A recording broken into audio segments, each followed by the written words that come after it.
skill 27, Traction Splinting. It's only for a mid-shaft femur injury. So you'll want to measure using the patient's hands to ensure that it's in the zone. There are 2 hitches with the Kendrick Traction Device. You'll see them in the picture there.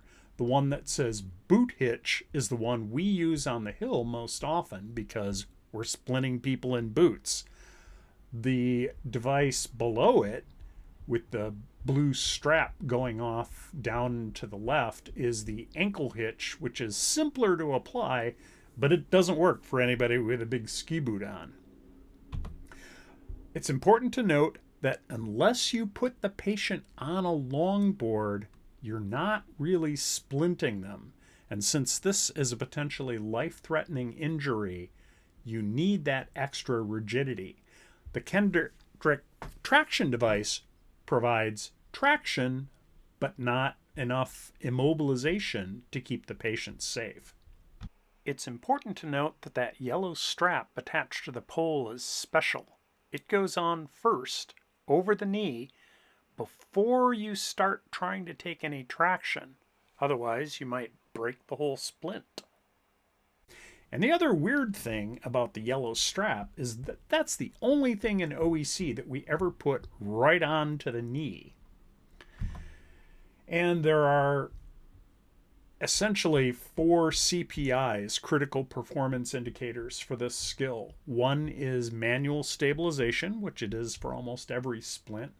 And there are 3 CMS checks that should be performed before applying the traction device, after applying the traction device, and also after you put them on the longboard, you should check CMS again.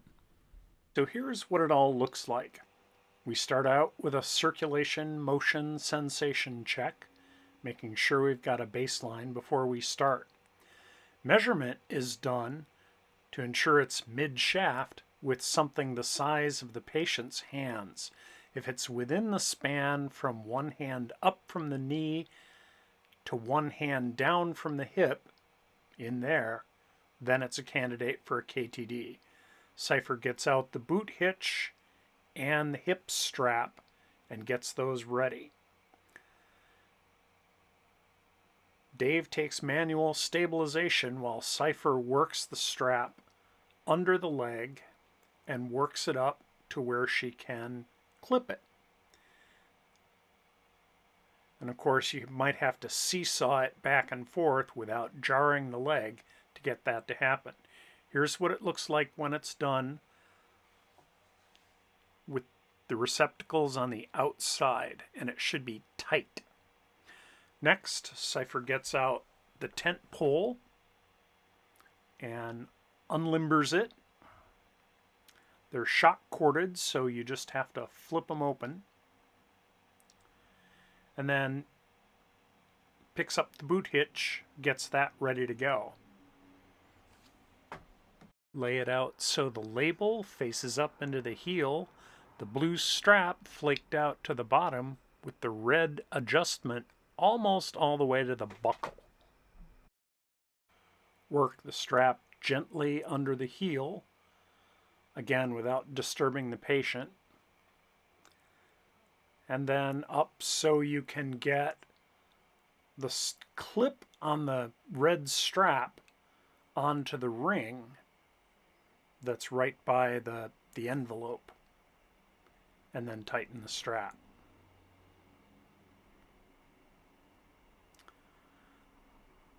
Get a much better idea where the blue strap is here. Now Cypher is measuring on the good leg, sees it's too long, and flips it one section.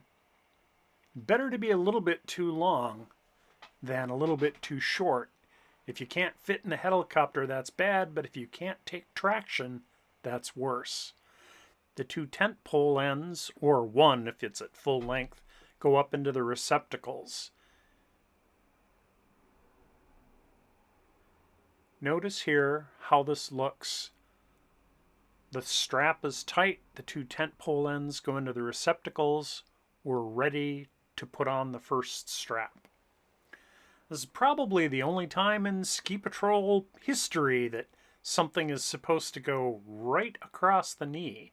It's the yellow strap. Remember, without it, you can't take traction without the pole bending.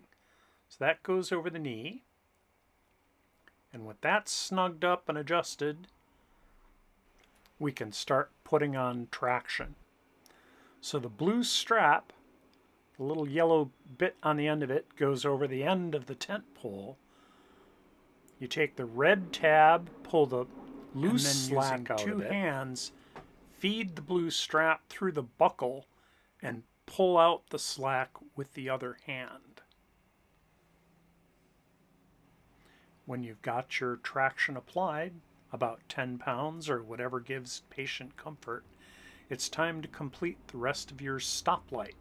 So the green strap, which is smaller, goes on the bottom. In other words, down by the ankle, where the leg is smaller. Slide that under, wrap it around, do the Velcro, and same for the red strap.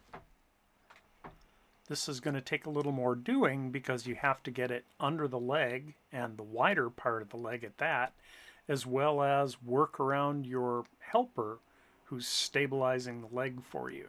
This is kind of a tedious process, but I'm going to show you the whole thing just so you can see this is what you have to do in the field.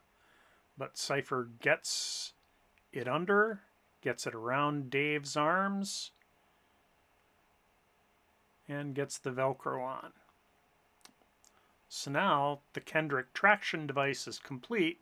We can do our CMS check, which is good. But of course it's not all the way done until we get somebody on a longboard. So here they're going to tie the patient's legs together. I hope you don't mind if we speed that process up a little bit. Making sure that the top cravat there is not on the injury, and Dave also wants it to not be a granny knot. Cypher throws in yet another CMS check in there, just in case tying her legs together did a compromise. And then it's time for the backboard. So you're rolling the patient onto their uninjured side, hence the backboard goes on the injured side. They get that in position. Position their hands for the roll. We don't have to worry about spinal alignment, but it's still a good idea to cross your hands. And on the head person's count, they roll the patient up, get the board in,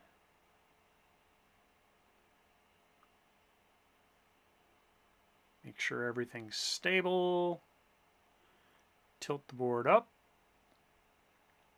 against the patient, and then on the count, roll her back down, and she's ready to be slid into position on the board. Now what? Well, we've got her on the backboard. We need to finish up. We haven't shown you how to secure somebody to the backboard yet, but that would be next. And then, once they're all nice and tied down, what else? Yes, one last CMS check. Once you have them all secured to the backboard, another CMS check, and you're done.